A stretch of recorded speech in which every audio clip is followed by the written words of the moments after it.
Hello friends, एक बार फिर से स्वागत है आपका हिसार्क इंस्टीट्यूट में। तो चलिए शुरू करते हैं।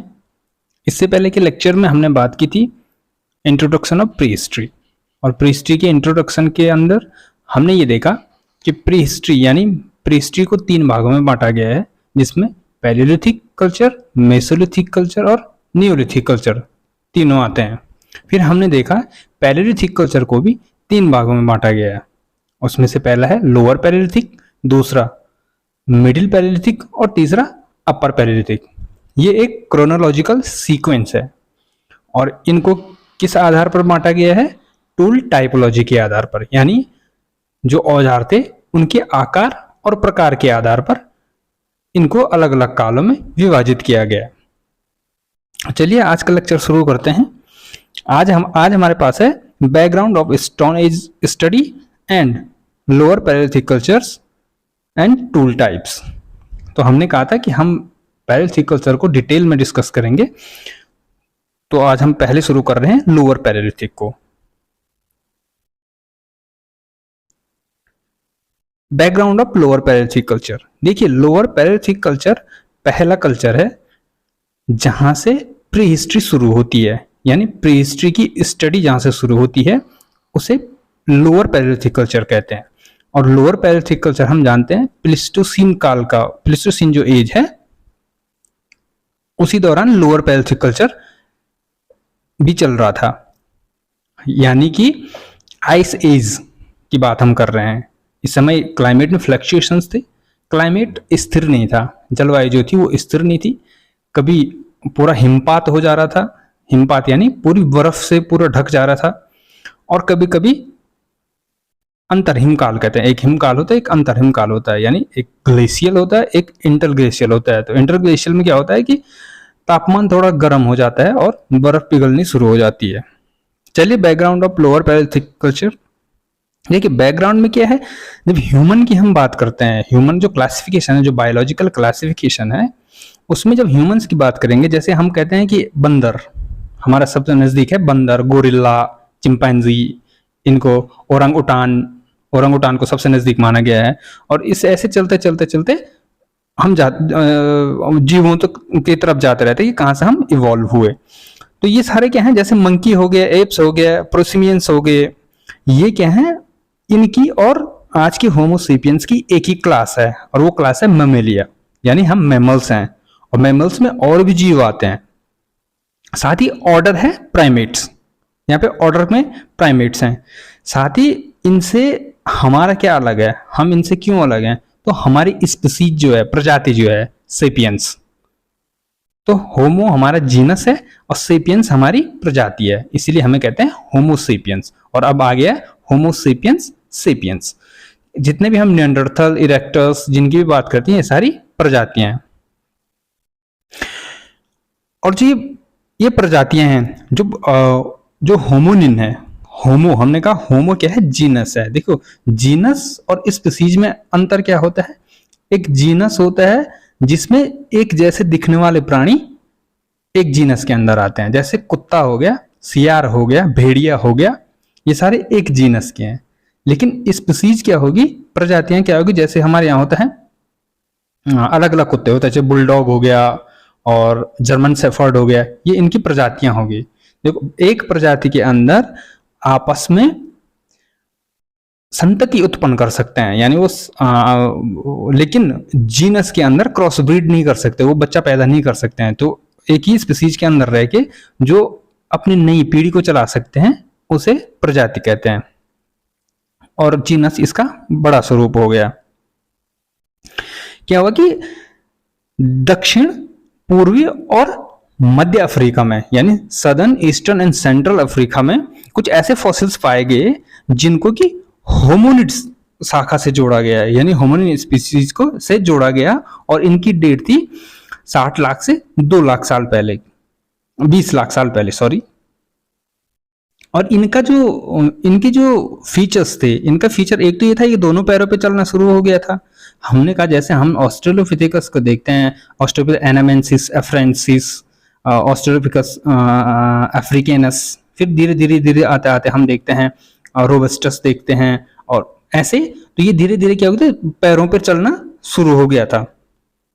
बाकी इसके दांतों की जो संरचना थी, दांतों की संरचना से क्या होता है, जैसे पैलियोडाइट होती है ना, पैलियोडाइट एक शाखा होती है, तो पैलियोडाइट के अंदर, पैलियोडाइट में ऐसा अध्ययन किया जाता है जिससे कि ये पता लगाया जाता हो कि इस जीव का आहार क्या था, यानी ये जीव कौन सी वनस्पतियां खाता था, कौन से कंदमूल खाता था।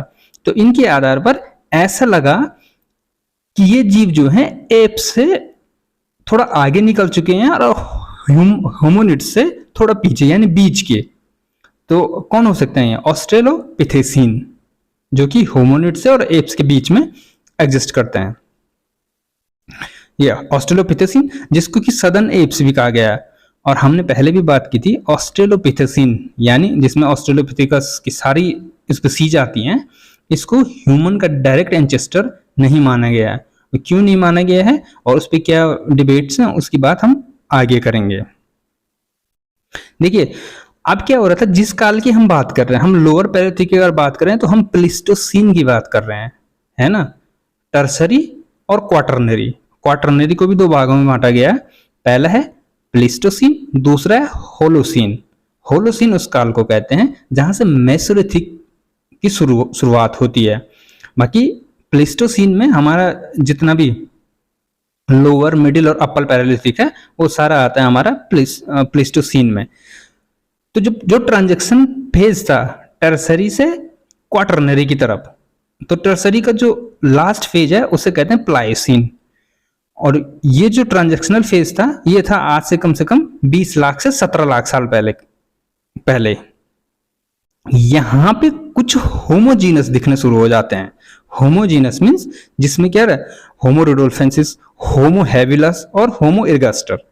होमो हैबिलस, जैसे कि हमने पहले भी बात की थी कि होमो हैबिलस प्रथम कारीगर मानव माना गया है, यानी यही मानव था। और इसी होमो हैबिलस को मानव की शाखा का प्रथम पूर्वज माना जाता है। यानी आज का जो होमो सेपियंस है उसका डायरेक्ट एंसेस्टर अगर कोई हो सकता है तो वो होमो हैबिलस हो सकता है, उसको माना गया है।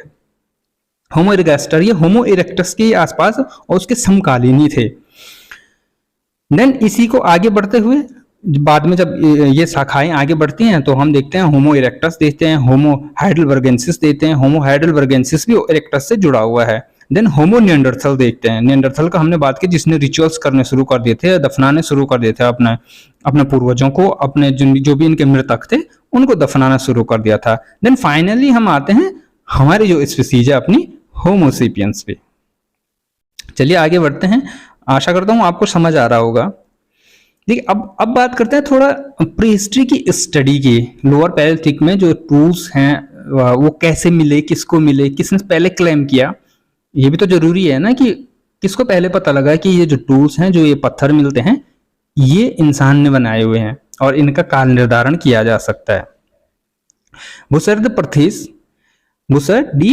परथेस 1825 में कहते सेंट एवेविल में थे, फ्रांस में, एक कस्टम अधिकारी के रूप में, कस्टम ऑफिसर के रूप में इनकी नियुक्ति वहां पे हुई सोम वैली के आसपास। सेंट एवेविल कहाँ है, सोम वैली में, सोम वैली। तो हालांकि इनका जो इंटरेस्ट था वो आर्कियोलॉजी में था और इसी इंटरेस्ट ने इनको आगे बढ़ाया और 1837 में इन्होंने सोम वैली से कुछ हैंडेक्स और कुछ बोन रिमेन्स ढूंढे, यानी कुछ पत्थर के औजार जिनको हैंडेक्स कहा जाता है और कुछ हड्डियां इनको प्राप्त हुई, जिनको कि इन्होंने कहा ये प्लीस्टोसीन एपोक के हैं, यानी आइस एज। हमने कहा प्लीस्टोसीन जिसको कि हम क्वाटरनरी के अंडर मानते हैं, ये इन्होंने कहा। और बुसर्ड डी परथेस की ये जो डिस्कवरी थी ये इतनी भयानक कही जा सकती है, भयानक इस सेंस में कही जा सकती है क्योंकि उस समय तक ये माना जाता था कि जो ईसाई चर्च हैं, चर्च ये मानते थे या बाइबल ये कहती थी कि जो पृथ्वी जो बनी, जो क्रिएशन हुआ हमारे ब्रह्मांड का, वो आज से 4000 से 5000 साल पहले हुआ है, उससे पहले तक कुछ भी नहीं था। तो अब इन्होंने जब प्लीस्टोसीन एपोक की बात की, जब इन्होंने इतने पीछे काल को ले गए और उन्होंने कहा कि हमारे पूर्वज जो थे, जो इंसान था वो पत्थर का यूज करता था भैया, वो पत्थर के यूज से पत्थर पे ही डिपेंडेंट था। तो ये किसी को पची नहीं है बात। कब की बात आई है, 37 के आसपास की बात। बहुत बड़ा क्रांति जब कहीं हो जाती है ना, जब कोई कुछ अलग बात कह देता है, तो समाज या समाज में जितने भी इंटेलेक्चुअल होते हैं वो उस बात को इतनी जल्दी एक्सेप्ट नहीं करते हैं। इन्होंने चैलेंज कर दिया था बाइबल को ही नहीं, जितने भी धर्म थे, जितने भी धर्म जो मानते थे, या लोगों की जो धारणाएं थी, जो मिथक थे लोगों के, उसको एक प्रकार का चैलेंज हो गया था ये। देन 1838 में इन्होंने क्या किया, जो भी इनको वहां से स्टोन टूल्स मिले, जो भी इनको हड्डियों के अवशेष मिले, उसकी एक प्रॉपर रिपोर्ट बना के इन्होंने एक पूरे सबूत के तौर पर प्रेजेंट किया किसके सामने, साइंटिफिक सोसाइटी ऑफ एवेविल। साइंटिफिक सोसाइटी इन एक साइंटिफिक वर्ल्ड जिसमें साइंटिस्ट हों, उनके सामने प्रस्तुत किया, ताकि कम से कम और लोग नहीं समझते हैं, जो थियोलॉजी पे विश्वास करते हैं वो नहीं समझ रहे हैं, लेकिन जो साइंस को मानते हैं वो कम से कम इन चीजों को समझ जाए। लेकिन अनफॉर्चुनेटली इन्होंने जितनी भी तथ्य दिए, इनका जो भी आर्ग्यूमेंट था, उसको टोटली अननोटिस किया गया, इग्नोर किया गया। किसके द्वारा, साइंटिफिक कम्युनिटी के द्वारा भी। तो देखिए कितनी प्रबल भावना थी उससे पहले, कि उन्होंने कहा ऐसा हो ही नहीं सकता कि हमारे एंसेस्टर हों, हमारे पूर्वज हों और पत्थर पे ही रहे हों। और हम जानते हैं कि इंसान का जितना भी अभी तक का काल हुआ है, अभी तक आज 2023 तक का जितना भी हमें समय हुआ है, उसका 99% हमने पैलेलिथिक एज में बिताया हुआ है। तो इनको बड़ा वो लगा। देन सबसे जरूरी क्या हुआ, अभी हम 1846 की बात कर रहे हैं, ये उसी दौरान चल रहा है।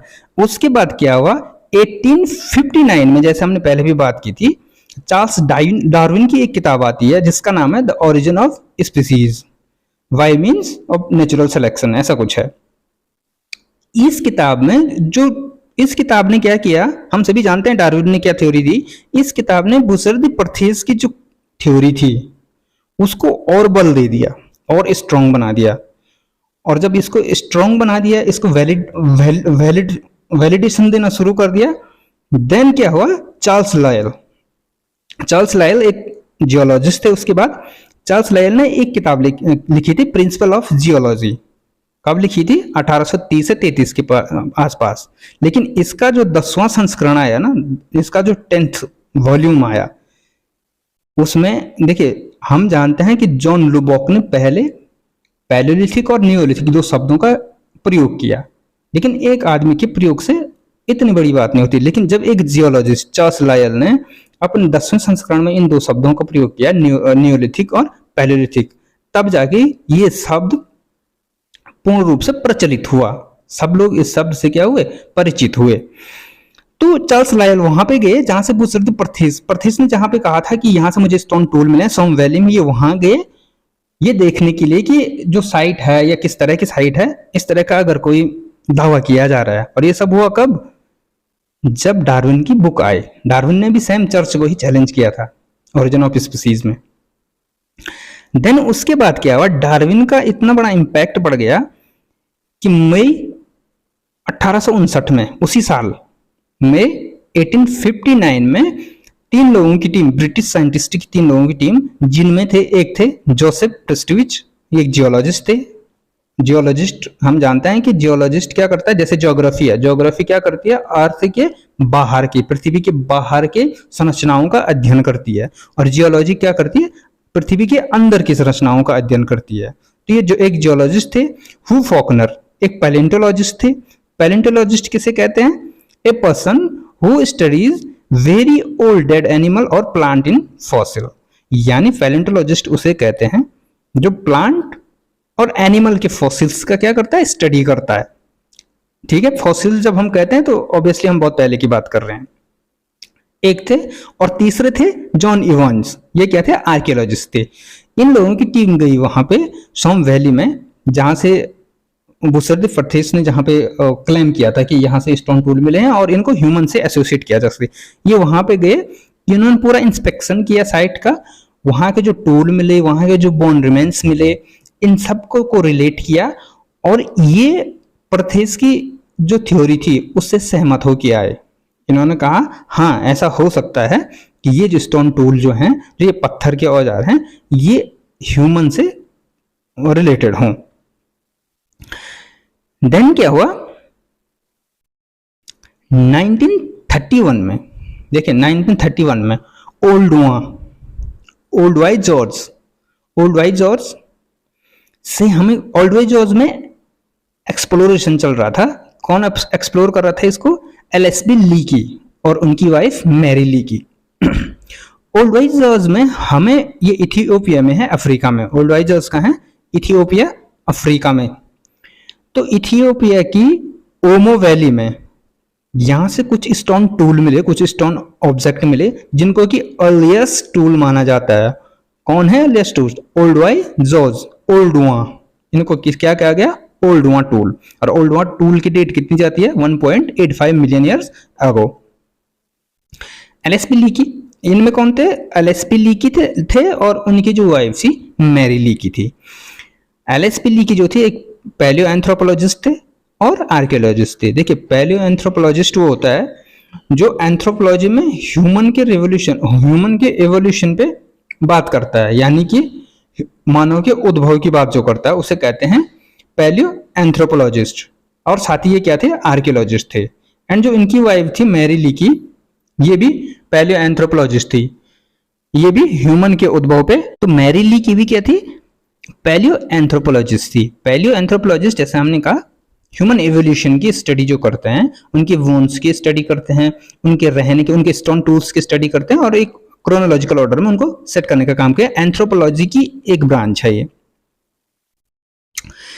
अब जब ये टूल मिले, यहां से ओल्डुआ टूल मिले, तो इसके साथ कुछ फॉसिल्स मिले, कुछ बोन रिमेन्स मिले, कुछ हड्डियों के अवशेष मिले। और ये हड्डियों के अवशेष किसके थे? ऑस्ट्रेलोपिथेसीन, यानी कि ऑस्ट्रेलोपिथेकस शाखा के जितने भी प्राणी थे उनमें से एक की थी। और उसे क्या नाम दिया गया? ये जो फॉसिल मिला 1959 में मैरी लीकी को मिला और इसका नाम दिया गया, इसका नाम उन्होंने क्या दिया? जिंजैंथ्रोपस। आगे चलते हैं। जिंजैंथ्रोपस को ऑस्ट्रेलोपिथेकस बोसी भी कहा जाता है, ऑस्ट्रेलोपिथेकस बोसी। अब बाद में क्या हुआ? जो एलएसबी लीकी हैं उन्होंने ये कहा कि जो ये ऑस्ट्रेलोपिथेकस बोसी है ये डायरेक्ट एंसेस्टर नहीं है ह्यूमंस का, यानी जो आज की जो स्पीसीज है हमारी होमोसेपियंस, उसका डायरेक्ट एंसेस्टर नहीं है ये। इसीलिए हम पहले भी बात कर रहे थे। हालांकि जब इन्होंने ये कहा तो इसको काफी चैलेंज भी किया गया, काफी डिबेट भी इस पे हुई और अभी भी चलती रहती है। ह्यूमन इवोल्यूशन एक ऐसा सब्जेक्ट है जो बहुत डिबेट का विषय है, क्योंकि यहाँ पे कोई क्लियर थ्योरी नहीं है किसी की कि कौन कब क्या हुआ होगा। अगेन फिर उसके बाद क्या हुआ? ओल्ड वाई जॉर्ज से ही, यहीं से ही 1960 से 63 के बीच एक और फॉसिल मिला और ये बिल्कुल ऑस्ट्रेलोपिथेकस से बिल्कुल अलग था। और इसकी जो क्रेनियल कैपेसिटी थी, यानी बौद्धिक क्षमता जो थी, इसकी क्रेनियल कैपेसिटी जो थी इसकी, ये ऑस्ट्रेलोपिथेकस से भी ज्यादा थी। और इसको उन्होंने एक नया नाम दिया जिसका नाम क्या पड़ा? होमो हैबिलस, जिसको कि हम जानते हैं कि जिसको कि आज का जो होमोसेपियंस है उसका डायरेक्ट एंसेस्टर माना जाता है। आई होप आप लोगों को समझ आ गया होगा, थोड़ा बहुत आपको समझ आ गया होगा कि किस तरह से ह्यूमन एवोल्यूशन चला और लोअर पैलेथिक में स्टडीज किस प्रकार से हुई, कैसे कैसे क्या क्या हुआ, बैकग्राउंड हल्का फुल्का। देन हम डायरेक्टली बात करते हैं लोअर पैलेथिक की। लोअर पैलेथिक हम पहले भी कह चुके हैं, पैलेथिक की एक सब डिवीजन है जो कि सबसे पहले की है, यानी और लोअर पैलेथिक से किस ह्यूमन को, किस होमोनिड को एसोसिएट किया जाता है? होमो इरेक्टस को। ठीक है, होमो इरेक्टस के बारे में ह्यूमन इवोल्यूशन की जब क्लास होगी तो उसमें डिटेल में बताएंगे क्या क्या इनके कैरेक्टरिस्टिक्स थे और क्या क्या ये कौन कौन से क्लाइमेट को ये झेल रहे थे। लोअर पैलेथिक की जब हम बात करते हैं तो साथ ही हम क्या करते हैं? मिडिल प्लीस्टोसीन की बात करते हैं। ठीक है, मिडिल प्लीस्टोसीन, यानी प्लीस्टोसीन शुरू हो चुका था लेकिन मिडिल में था। मिडिल प्लीस्टोसीन की जब हम बात करते हैं तो इसी के साथ ही हमारे पास एक और चीज आती है, आइस एज, यानी हिमयुग। और हम जानते हैं कि हमें 4 हिमयुग हमें पता है, गुंज, मिंदेल, रिस और वुर्म, 4 हिमकाल हमारे पास हैं। तो हिमकालों में क्या था? उसके बाद अंतर हिमकाल हुए, इंटरग्लेशियल एज हुई, यानी कि एक बार पूरा हिमपात हो रहा है, पूरा बर्फ से ढक जा रहा है, उसके बाद वो बर्फ पिघल रही है, थोड़ी गर्मी आ रही है, नरमी आ रही है। तो ये फ्लक्चुएशन जो थे क्लाइमेट में, ये लोअर पैलेथिक में भी हो रहे थे। तो ये लोअर पैलेथिक का जो भी प्राणी था, जो भी स्टोन टूल बना रहा था, ये जहां भी रह रहा था, ये उस भयानक ठंड को भी सह रहा था। और इसी ठंड को बचने के लिए लोअर पैलेथिक में होमो इरेक्टस ने आग की खोज की। आग की खोज चाहे ठंड से बचने के लिए हो या फिर मांस को पकाने के लिए हो।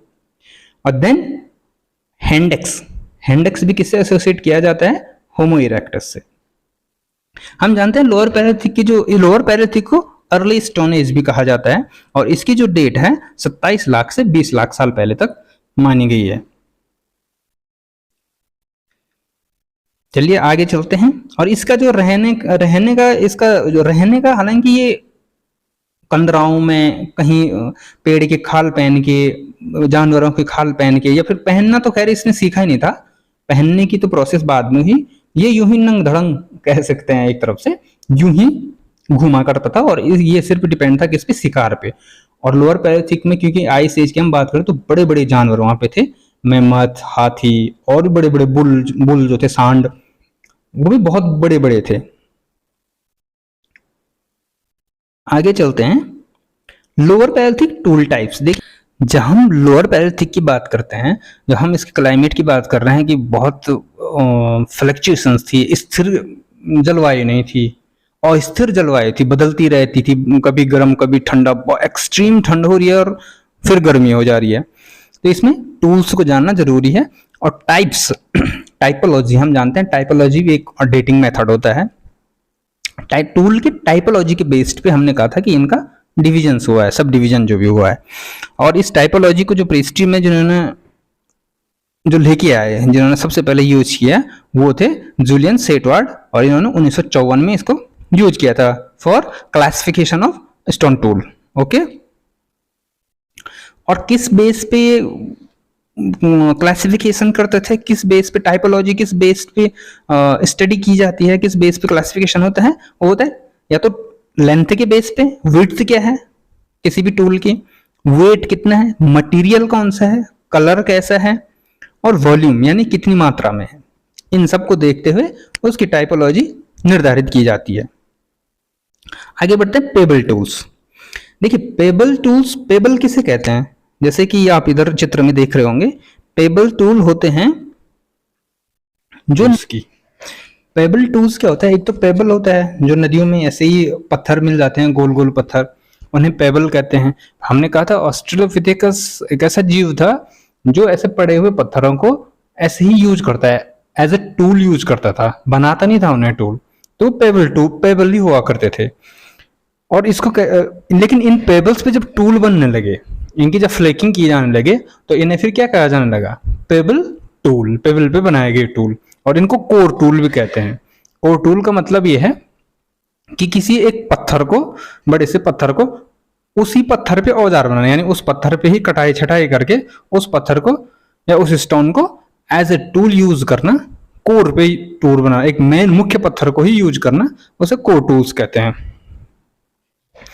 कोर टूल्स में, और ये पहले जो ये पेबल टूल्स हैं जिनमें चॉपर, चॉपिंग और हैंडेक्स, क्लीवर सब आते हैं, ये जो है ऐसा नहीं है ये सिर्फ यूरोप में ही मिलते हैं या अफ्रीका में मिलते हैं।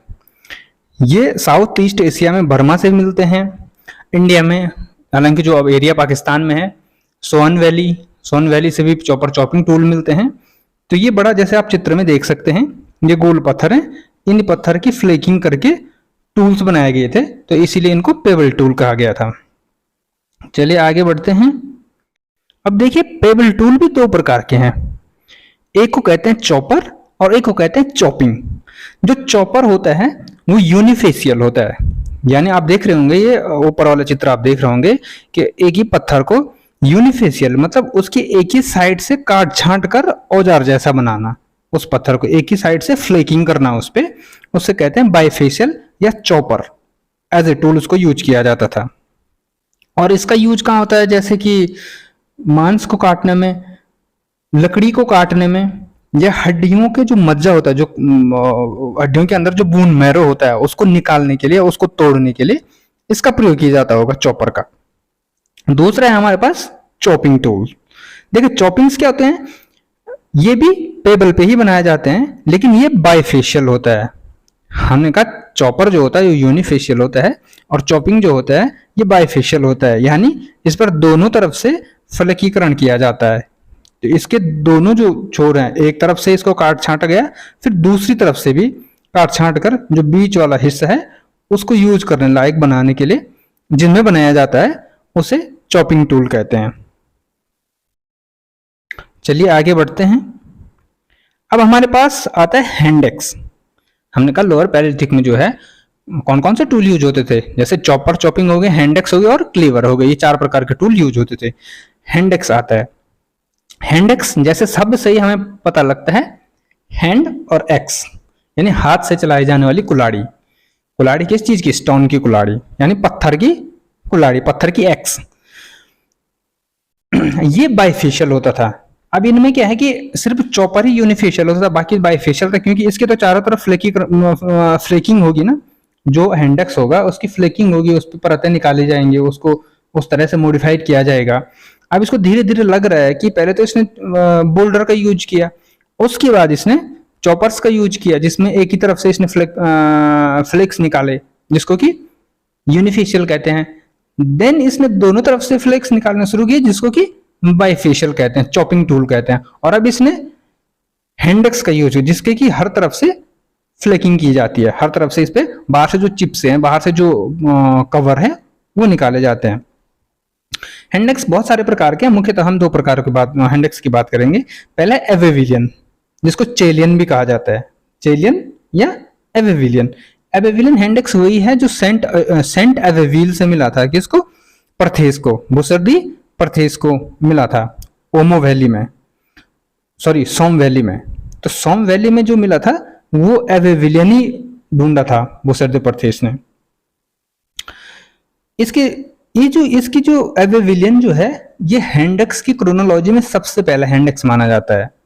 वो इसलिए क्योंकि इसकी बनावट जो है उतनी अच्छी नहीं है, इसकी जो फ्लेकिंग की गई है आप देख सकते हैं चित्र में, वो फाइन नहीं है, एकदम से अच्छे तरीके से नहीं की गई है, वो कहीं से भी निकाल दी गई है और एक औजार जैसा बनाने की कोशिश कर रहा है।